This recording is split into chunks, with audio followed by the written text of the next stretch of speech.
Ensure that the pre-assembly device is operational. For more information, please refer to the respective operating instructions of the pre-assembly device.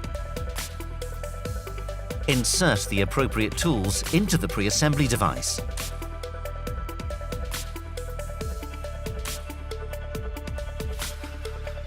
Use the pressure level table to determine the necessary assembly pressure by means of the outside diameter of the tube. The required pressure can be set by actuating and turning the rotary wheel. Press the rotary knob again to accept the set pressure. Push the union nut and the cutting ring over the end of the tube, one after another.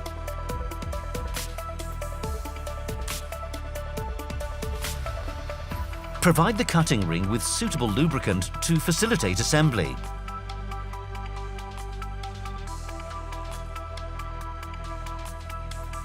Start the pre-assembly process.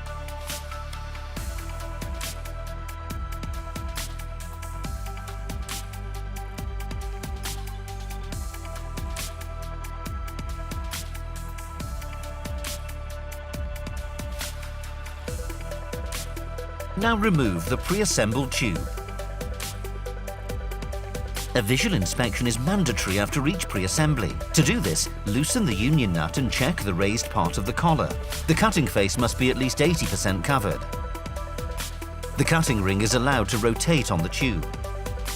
Check the molded seal for possible damage and replace if necessary. Remove any soiling before final assembly.